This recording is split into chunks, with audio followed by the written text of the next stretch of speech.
All righty, ladies and gents, you know what time it is. Arthur Moats joined by Tyler. And I can't wait, man. We've been seeing a lot of Tyler, man, with his shorts.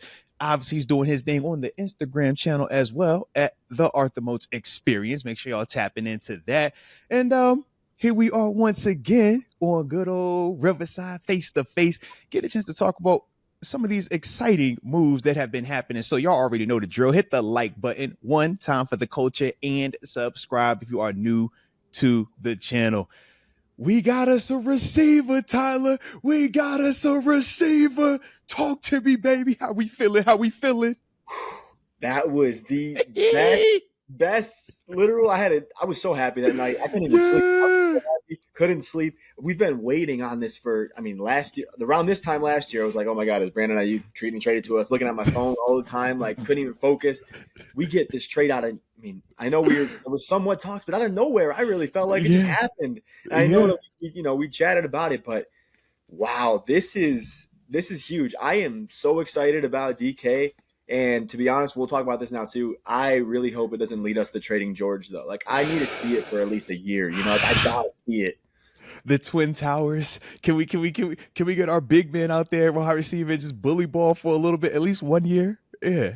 That's what I'm saying. Because the thing is, I know it's difficult because George is probably going to demand that 30 million-ish or around that range, probably. Like that's what he's can you have two of them to get 30? We see in Cincinnati try it. Can we pay two of them 30 though? I know, because you think about it too. What he's gonna play the fourth year. Maybe they get the fifth year on him and a tag. It's like a whole thing, Like he's gonna have to probably deal with that.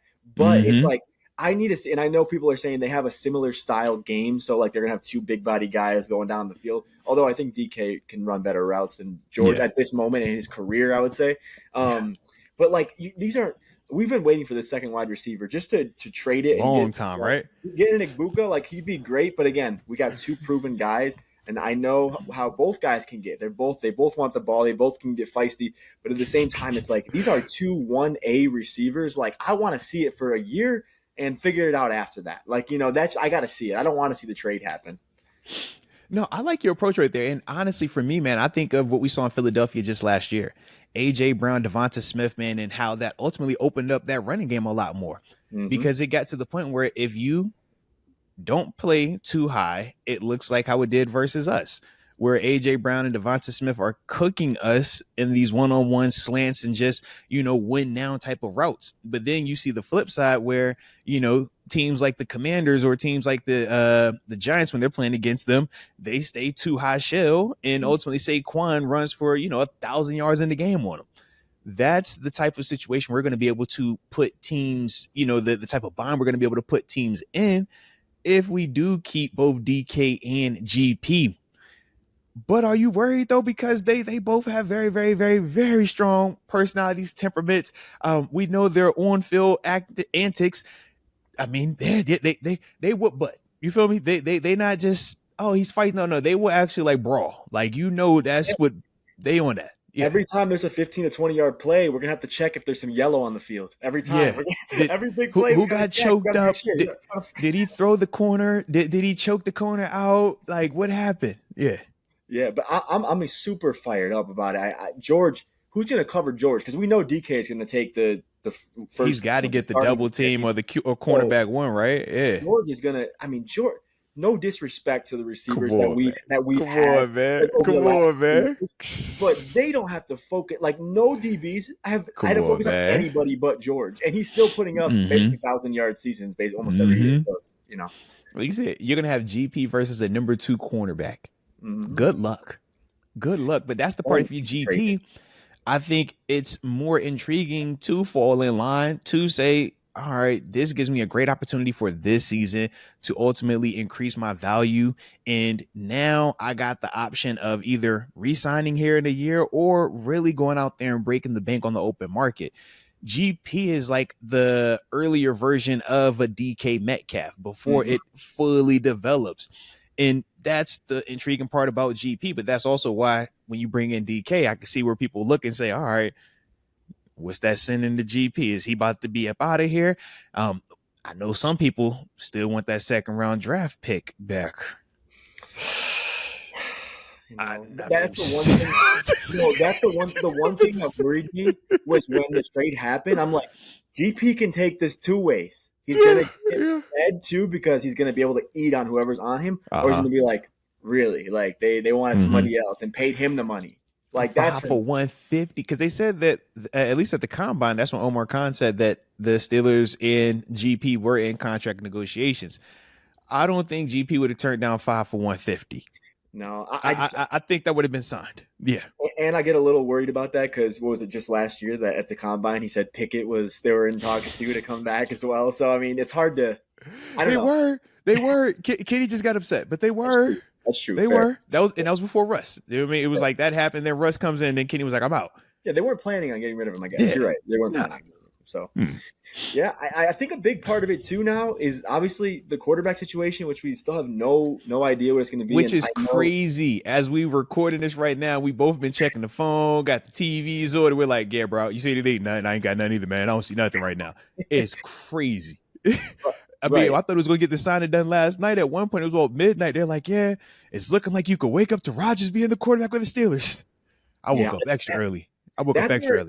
That's what it seems to align right now. But I will say, unfortunately, I think it was sad. You know, I've been talking about Justin Fields really well. It was sad to see him go. But you know what, though? When they traded for DK, I was like, he's not coming back. Like, it's just not. It's not happening. Like, and as much as I wanted him and everything, but at the same time, and I know he can develop, and I know he can, you know, but the way that the Steelers offense runs and with Justin Fields, it's probably he's more dynamic. He's going to run around. They're going to be probably a run heavy. Like, with those two guys, they need the ball, and that's where kind of we're getting into. Are they going to get frustrated? I think that I think Fields can develop. He's the younger guy, but I think that could be something that wouldn't make sense. So in that case, I know there's not many other options. That's where Russ and Rodgers are going to sling that thing around. So that made the most sense after that, you know. I mean, but Fields did get that 2 for $40. Would you have? Would you? I mean, obviously we got the DK trade, so that kind of changes it. But prior to that trade, like, if that was the number, would you have been willing to commit that in the black and gold based off of what you saw up until this point? I didn't think he was going to get that number. I'm going to be honest with you. I didn't. And I heard, I don't know the truth. We don't know the truth right now. I heard rumors that the Steelers offered obviously less than that. And it was kind of, obviously he wasn't feeling that, but I really didn't expect it to get to 20. If I'm going to be honest, when we talked about it, I was like 12, 15. Remember, like, everybody that brought up Justin Fields, he's the cheaper option. He's cheaper. I'm like, $20 million isn't a cheap option. 30 guaranteed isn't cheap. Like, what? That's not a cheap quarterback option no more, man. That's you are a force multiplier, and we're not grading you on a curve, man. Like, yeah. So that was the thing, man, when I saw that with Fields, but it does make it a little bit more intriguing though now, man, because we do run that risk of, are we going to be the person that gets left at the dance with nobody to dance with, right? We see it, everybody, all right, you getting picked up. All right, here we go. All right, you picked up too? Huh, all right. I don't want to marry you just yet. No, I don't want to dance with you just yet. Hold on, let me think a little bit longer. Because I like how you getting that drink over there. And it's like, man, all right, you keep playing around. We're about to be stuck over here with nothing, man. Like, it can get real bleak in a hurry. It's getting more and more concerning as the time and the hours keep passing. Because I thought for sure after seeing, like, I saw Darnold yesterday, all these Fields, Darnold, I was like, all right, we're going to get the guy. And all the signs pointed to Rodgers until just a little bit ago, just a few hours ago. I mean, I still think that's what's going to happen. I think when it's all said and done, they're going to have Aaron Rodgers. I think that's the choice. I think Mike Tomlin wants him. He loves Aaron Rodgers. But I think, you know, it's a waiting game right now, and it seems like a money game. Definitely is. That whenever you start having two teams and they're getting that bidding action going on, man, somebody trying to get the most up out of that deal. And I mean, from the player's perspective, that's what you want to see. From the organization side, obviously you want it to be, hey man, take this deal and let's end this now before the number keeps going up higher and higher. But you know, that's the part that we're in right now, man. But definitely excited about the DK Metcalf trade, man. Definitely loving that. So like you said, man, we obviously lost Justin Fields, but that wasn't the only guy that took his talents elsewhere. Can we talk about Mr. 4 years, 82 million, 50 million guaranteed for the new franchise left tackle for the Tennessee Titans, Dan Moore Jr. Holy smokes. Holy smokes. Yeah. I mean, we knew that, I don't know that. I didn't know that money was going to I was happen. about to say, Tyler, we knew he was going to get paid. Did you know he was going to get that much money, Tyler? That's a lot of money. That's great. That's a lot of money. Shocked by that, and I'm totally okay with it. I hope he succeeds the rest of his career. I hope he succeeds the rest of his career. I'm not a fan of Dan Moore. You know what? There was last year for a little bit. I didn't hear his name much, so you know what? It was probably okay for a little bit, and he's had his moments, but I feel like it's been more negative in the black and gold. So you know what? Obviously, he did enough to get that contract. Good for him. He did something right. Come on. Yeah, of course. Well, now Broderick can finally. Because again, listen, Broderick, we still don't know about him, but at least I was going to say, Tyler, is he next in line to get 4 years, 82 mil? Is that what's next in the waiting room? Because he's already 2 years in. This is year 3 coming up, so we're gonna be. You got to negotiate sooner rather than later, right? So is that what we got in line? Is because we technically are, we moving on from Dan for Broderick, right? And we also wonder Fatanu, too. Yeah. Well, because I mean, he played like a half a game or one game really in the regular season. So we'll get to see that. But yeah, that was interesting to say the least. But congrats. I mean, that's changing. That's big money. Yeah, I was like, whoo, big money, big money. We had another guy ultimately depart as well for big money, RB style at least. Talking Naji Harris, ultimately going to California, back to California, joining the LA Chargers. 1 year deal worth up to $9.5 million, I believe it was. Yep. What are your thoughts on Naj? Obviously, a guy that we talked about multiple times as well, man. If we would want him to stay versus hitting the market, it's official. What's your energy with it, man? Well, it was crazy because I literally said, I was like, if he's 7 or 8, I'm good. 9 or 10, I'm not touching. I'm out. That's what I said. Technically, he got 9 until I just saw this morning. It's like 5 point something with $4 million incentives, which now he's durable. Play like he'll probably get the incentives. So look, what's the incentives? Get 1,000 yards. If it's get 1,000 yards, he's gonna get the incentives. All right, I'm just throwing it out there right now. Yeah, I mean, I think again, I was prepared for that move to happen. And now I think it's a drafting a guy now. But I've also seen potentially Nick Chubb. Who knows? I think drafting a guy is the way to go, as I mentioned. But I think that's great for. Who's your guy? Put a name on it. Then put a name on it. We want to know. Caleb Johnson's been my guy. I got to get. But you know what though? I slow at the. You ain't have any concerns about that speed at the combine. He tried that 4.5. I know. I think that ain't what you want to see. That ain't pretty. Yeah. I gotta ask you though. Just your thoughts. I know if we're gonna keep Pickens, the first round pick seems to be a D tackle or D line probably. I would just. Are you about to do that taboo thing? I know you're not about to do that thing. They say you're not supposed to do now. If Aaron Rodgers comes in or Russ, whatever it is, DK Metcalf. Wow, Genti falls at 21. What do you do? Hey, listen. Dallas is they said Dallas might pass on him because they don't necessarily want to take a running back at 12. If that happens, he very well could be there when we pick it. And you bring up some great points, man. Obviously, DK Metcalf answers what you need at wide receiver. As long as you keep GP, you have that position fully stocked, and you feel great with the surplus of talent now with Calvin Austin being your wide receiver 3. Think about that. Like, you're feeling great right now. But at the same time, it's like, all right, what other positions would we need? Quarterback is obviously the big thing, but if you're signing Rodgers or Fields or somebody, you're not necessarily going to be trying to take a guy in the first round at 21. And with that, we already said, like, the crop that you would be picking from at that range, we don't necessarily love to, come in here and be day one starters per se. So D tackle is interesting. The guy that I really like isn't going to be there, Mason Graham. He should be gone long gone before then. So there are parts where it's like, yeah, do you pick the value position in the sense of, yes, D tackle should age better than running back, and it's more socially acceptable to draft a D tackle in the first round, even if we think this running back is a better player, but that's what we're conditioned to do. I'm open to it, man, especially knowing that we don't have a second round draft pick right now. If, we have our quarterback position solidified, we obviously have pretty much everything in place we'll see what this Darius Slay situation is, right? Every time I feel like that's confirmed, it's like, yeah, they keep acting weird around it, right? But it's like, man, if we feel good about our corners, we feel good about our linebackers, we feel good about our D line, obviously no Larry Ogunjobi, you would want to address that, but you could still address that via draft or in free agency. I could for certain see a scenario where, yeah, you sitting there at 21 and it's like, this is the best player available to us right now. We pick best player available. We want to come into the draft with 22 starters on paper. Go get Ashton Genty then. It's like, yeah, I can get behind that. And part of that was what they said was the conversation when we selected Naji. It's like, man, all right, you have all these pieces in place and it becomes to the, all right, yes, this is a more valuable position, but we think this player is just a better football player. And if that's the mindset that the Steelers are operating with when they go to make their selection, I can live with that. If you're just simply telling me, yo, I think this is the best player that I can pick right now versus that's the position that you're just supposed to take because of what we say you're supposed to take, I would live with that. So, like I said, man, if Ashton Genty is available because of how the board falls and based off the moves we've made, I'm open to it, man. Imagine that. The fan's going to come out at me real quick.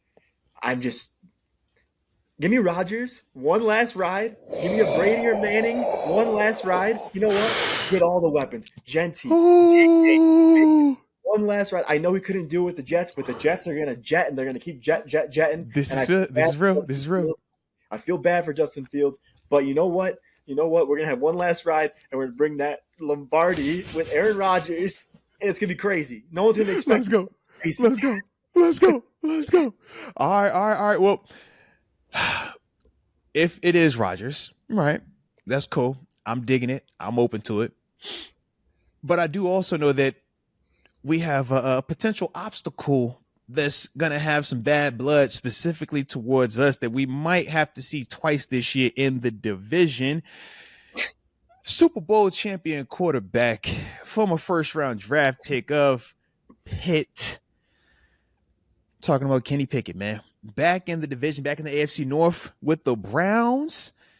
Obviously, we know the trade, man. DTR, Dorian Thompson-Robinson, and a 5th-round draft pick to Philly. And then, Browns receiving Kenny Pickett. How you feeling about Kenny, man? He back in the division, back in the North. Bad blood, but he got a big rock on his finger now as a Super Bowl champion. He might get a chance to start. We'll see what happens with who they draft. He might get a chance. It's not going to be because Watson, he down. He out. He's out for the year. Yeah, so he's double Achilles. It's done. Yeah, it's not coming back this year. Ward or Shador, if they get one of them. I mean, we'll see. But listen, that's light work. That's light work. Not even worried about it. But I will say, there's going to be what's going to happen too. There's going to be a random Thursday night in, I don't know, November, a random Thursday night game, probably snow on the ground, something nasty, and it's going to be like a 16-13 game that he keeps them in somehow because it seems to happen with the Browns once a year now. Yeah, always on a Thursday night, always a random Thursday night in November. Random Thursday night, I tell you, like, bro, why is this game so weird right now, bro? Yep. Like we just beat them like a month before, so and it seemed pretty easy. We're gonna plan within 3 weeks of each other. You know that. We always plan within 3 weeks. It's like, yo, whooping, close game. Whooping, close game. You're like, why is it like that? Kenny will definitely start in at least one of those games. I promise. It's gonna happen. Okay. At least one, whether it's he's just starting, someone's hurt, that's just how it works. That's just how the NFL seems to work. Look. They're not gonna allow that storyline to not hit. That storyline is going to hit. Put that on your bingo cards now. Kenny Pickett starting against the Steelers, at least one game is going to hit, man. Yeah, 100%. But there was one last thing, too, I want to leave you off. I will say I was really sad about Landon Roberts. I was sad about that. I loved him. I thought he was a good downhill thumper, man. Dark grind. And Rob. $3 million. To be honest with you, I don't hate the signing of Malik Harrison. Yeah. Two years, $10 million, former Raven. Yep. I know he's younger, but I think Landon is better and he was cheaper. That's where I'm confused. Yeah, I think when I look at that deal, I thought of two things. I thought, number one, Steelers trying to get younger, not necessarily feeling like they're getting a better player, but I think if they came to a Landon Roberts and they said, man, we're only going to offer you $3 million, he simply says, man, I'm willing to test the market and see what I can get out there. Obviously, they go back out there, and now when you call Malik, it's the open market. If he has another offer that's how the number can balloon. And if you're a Landon Roberts and you don't have that alternative offer and you're just kind of sitting out there, that's how Malik Harrison gets signed. And then just from, the personal conversations with the Steelers, their mindset is once free agency opens up, if you're an in-house free agent and we haven't got a deal done with you, we are taking the priority on the field versus you. And I think we're even seeing that with Russ and Aaron Rodgers right now. It's like, Russ, you kind of had the chance to negotiate with us exclusively. That deal didn't materialize. So now we're heavily in talks with Rodgers first, and we will see if it doesn't work out and you're still available, we might come back to you. But their mindset is once free agency opens up and you're not re-signed, they look at you as you're lost until otherwise. You know what I mean? So that's the part where I can see how Malik Harrison could get a better deal in return, even if we don't necessarily view him as a better player than a Landon. You throw in the youth, and then you throw in if he had any other suitor out there, and if you're the Steelers and you lose a Landon, who's your thumper, who's your, one of your leaders on defense, it's like, all right, well, now how do we recoup that? All right, well, Patrick Queen could be the leader. You feel good about Peyton Wilson, but we need a thumper and a guy that can give you some special teams value as well. And that's what Malik Harrison does. And he's familiar with the division as well. So, like, those are some of the factors that I put into it. But, yeah, I do agree. Landon Roberts, to me, is a better player today. Like, if we're just talking, just strictly just apples to apples, take the numbers, take the age out. If we're playing a game, who would you rather have? Yeah, Landon is that guy for me. But with Malik, I could definitely understand how that kind of, turned out to what it was. That's a fair point. I guess that's the one thing that's worrying me too right now is all this talks with Rodgers. We were talking about it. Like, does this, I know it's just, the media and the news right now, but is that something as a player, does that, not that Russ has that many other suitors, to be honest, other than the Giants and the Steelers, it seems like. But all it takes is one, though. And that's the thing. Exactly. Like maybe Tennessee steps up or somebody like that. They don't want to draft a quarterback. What is your, like, could Russ take that the wrong way, thinking they want Rodgers? He's the second option. Easily. Goes, you know what? Easily. The same way we saw Justin Fields take it that way, right? It got down to the point where Justin Fields essentially said, if you're not guaranteeing me the starting spot, I'm not coming back. And, yeah, when you play this game, and there's pros and cons to it. The pros to, competition, the pros to slow playing, the pros to, being open to your options are you get the pick of the litter. But the cons are the emotional element of it. If I want to be your primary person, your number one, and you keep telling me about that person and that person and this person, eventually I'm going to say, well, I'm not your priority, and I'm going to make this decision for you. I'm going to remove myself from the equation. You pick between those three now. That is what you run the risk of doing as well. Now, with Russ, I think the one thing that kind of incentivizes us or incentivizes him potentially to stay a little bit more, I think, is the DK bringing him back, because obviously him and DK had a great time in Seattle. They still maintain a dope relationship. We even see that on social media. Like they're connected, man. Those are each other's guys. So I think that is a huge pool. I also think the fact that he was here last year but didn't get a chance to really have an offseason, didn't have a chance to have a full regular season. He was hurt the majority of the time. And we grade him in totality without taking into context that part. So for him, he could also be saying, man, I get another chance to be familiar. I get another chance to not have to learn a new offense. And now I'm fully healthy. Let me really show you that midpoint when we got it was a 10-3 and everybody was talking about paying Russ $40-50 million. Let me show you that that's what I am with weapons. Right. And I can see him taking that approach and also coming back and really lighting it up, because to me, Russ still feels like he genuinely wants to be here. Whereas I think with Roger, he likes the idea of being here, but he's also playing that game of I'm cool with New York or Pittsburgh. Right. And that's just, how Rodgers is. Like, he's never going to make you feel like, oh, I got to be here versus I got to be there. Whereas with Russ, he's going to let you know, like, I love it here. I want to be here the whole time. Like, this is all I care about. And I think that's kind of where we're at right now when I think of all that scenarios, or when I think of that scenario as a whole. That's a fair point. Yeah, I think Rodgers at this point, it's really close. It's like thin, slim. Like, I think he's the better option quarterback-wise, but not by much, like a little bit. Yeah. Then I'll say, the Russell Wilson aspect, familiarity with the system, and then you bring in the DK. I also didn't even realize how close they really were. Like, they're like, oh yeah, like they're guys. Like, yeah, like that's like his brother. Like this, they locked in, man. And that's what you want to see, man. And to me, I'm like, I also think, man, when you're talking about big personalities, passionate players, a Russ can be that calming presence to the GP and the DKs of the world versus Aaron Rodgers, who might promote more of the chaos. Yeah. We'll see what happens. What happens. It's gonna be interesting though, man. It's definitely gonna be interesting. Like you said, man, as we're wrapping it up, man, we still don't have an update on our quarterback scenario. So we shall see. But y'all know what to do.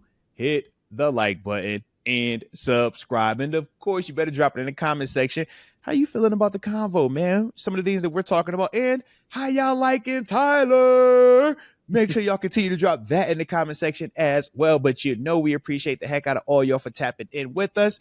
And until next time, baby, peace.